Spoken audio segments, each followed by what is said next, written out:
पंजाब की चनाब नदी के तट पर तुला को एक बेटी होती है, सोनी। कुम्हार की बेटी सोनी की खूबसूरती की क्या बात थी। उसका नाम भी सोनी था और रूप भी सुहाना। उसी के साथ एक मुगल व्यापारी के यहाँ एक लड़का जन्म लेता है जिसका नाम होता है इज्जत बेग, जो आगे चलकर महिवाल कहलाता है। इन दोनों सोनी और महिवाल के इश्क के किस्से पंजाब ही नहीं, सारी दुनिया में मशहूर है। घुमक्कड़ इज्जत बेग यानी महिवाल ने पिताजी से अनुमति लेकर देश भ्रमण का फैसला करता है। दिल्ली में उसका दिल नहीं लगता है तो वह लाहौर चला जाता है। वहाँ भी जब उसे सुकून नहीं मिला तो वह घर लौटने लगा। रास्ते में वह गुजरात में एक जगह रुककर एक कुम्हार जिसका नाम होता है तुला, उसके मिट्टी के बर्तन देखने लगता है।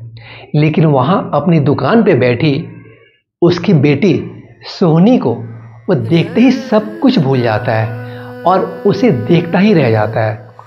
फिर वो उससे हर दिन कैसे मिले इसके लिए वो कुछ नई नई तरकीबें सोचने लगता है। फिर एक दिन सोनी के इश्क में गिरफ्तार इज्जत बेग यानी महिवाल उसी के घर में जानवर चराने की नौकरी कर लेता है।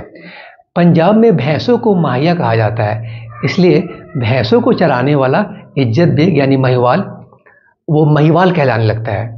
ठीक है, महिवाल भी गजब का खूबसूरत था। समय के साथ साथ दोनों की मुलाकात मोहब्बत में बदल जाती है।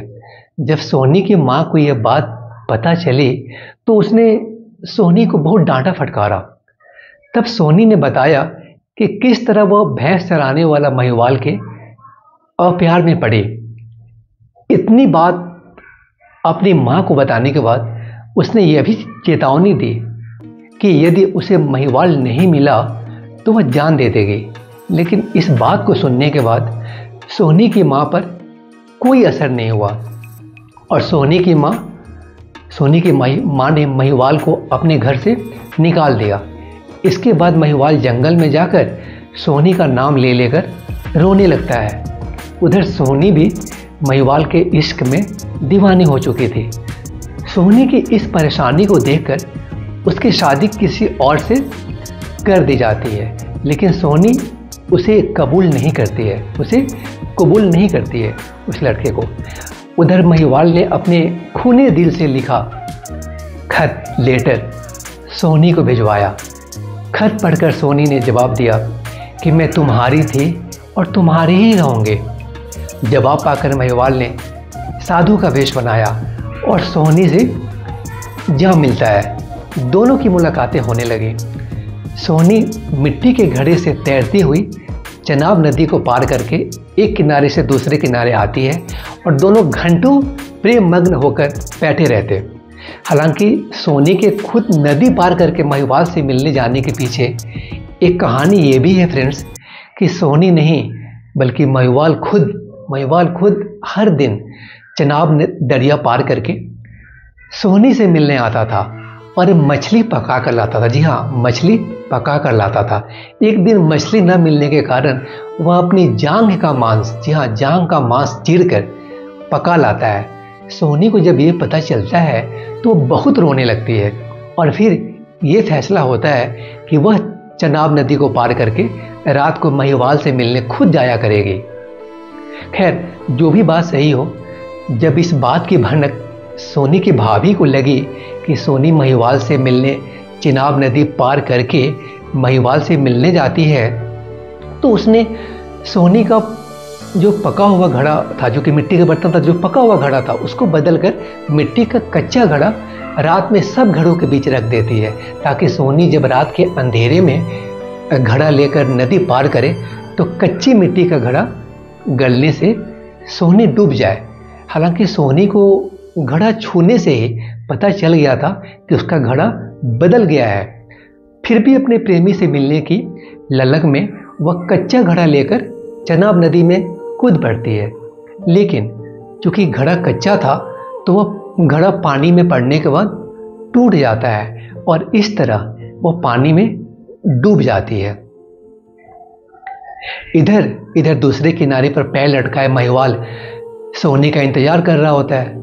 जब सोनी का मुर्दा जिस्म डेड बॉडी उसके पैरों से टकराया तो उसे वह एकदम से सन्न रह जाता है और अपनी प्रियतमा की ऐसी हालत देखकर महिवाल पागल हो जाता है और उसने सोनी के जिस्म को अपनी बाहों में लेकर उसी चनाब नदी में कूद जाता है। फिर देखते ही देखते वे दोनों चनाब की लहरों में कहाँ गुम हो गए पता भी नहीं चला। सुबह जब मछुआरों ने अपना जाल डाला तो उन्हें अपने जाल में सोनी महिवाल के आबद्ध जिस्म मिले जो मरकर भी एक हो गए थे। गांव वालों ने उनकी मोहब्बत में एक स्मारक बनवाया।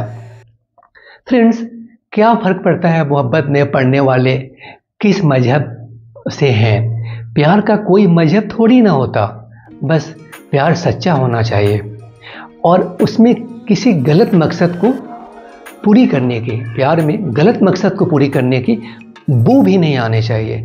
और हाँ, किसी लड़की या लड़के के इमोशंस और सेंटिमेंट्स से कभी खिलवाड़ नहीं करनी चाहिए। प्रेम अपने आप में एक शुद्ध और शाश्वत सत्य है और ये प्रेम एक उच्चतम अवस्था है ईश्वर को पाने या जानने के लिए भी। बस ध्यान ये रहे कि ये बिना किसी छल के शुद्ध और निश्चल हो। लेकिन हाँ, पहले पढ़ाई और फिर प्यार। कौन सा प्यार? वही जो हमारे पहले के कुछ लोगों ने कहा है कि पोथी पढ़ी पढ़ी जगमुआ, पंडित भया न कोय, ढाई आखर प्रेम का पढ़े सो पंडित होए। अर्थात बड़ी बड़ी पुस्तकें पढ़कर संसार में कितने ही लोग मृत्यु के द्वार पहुंच गए पर सभी विद्वान ना हो सके। कबीर मानते हैं कि यदि कोई प्रेम या प्यार के केवल 2.5 अक्षर ही अच्छी तरह पढ़ ले, अर्थात प्यार का वास्तविक रूप पहचान ले, जी हाँ, प्यार का वास्तविक रूप पहचान ले, तो वही सच्चा ज्ञानी होगा। फ्रेंड्स, आपके अंदर प्रेम होगा तभी तो आप किसी का दर्द परेशानी समझ सकेंगे। ये दर्द आपके माता पिता का भी हो सकता है और भाई बहन का भी, अपने पति या पत्नी का भी और अपनी प्रेमी या प्रेमिका का भी, है ना। प्रेम का मतलब सिर्फ एक लड़का और लड़की के बीच उफान लेता जज्बात थोड़ी ना होता। ये किसी के लिए भी और सबके लिए भी हो सकता है। इसका दायरा काफ़ी बड़ा है फ्रेंड्स, इसका दायरा काफ़ी बड़ा है। तभी तो कहा जाता है, और अभी मैंने आपको ऊपर बताया भी, कि प्रेम ईश्वर को पाने का या अपने इष्ट को खुश करने का एक उच्चतम अवस्था है। खैर, आज सोनी और महिवाल भले ही हमारे बीच ना हो, लेकिन जिंदा है उनकी अमर मोहब्बत। आप देख रहे थे मेरे YouTube चैनल तारा रानी प्रोडक्शंस की खास category Tara talk. Tara talk is news and informational category of this YouTube channel, Tara Rani Productions. Keep watching this channel, friends. And yes, thank you so much for watching this video. Thank you.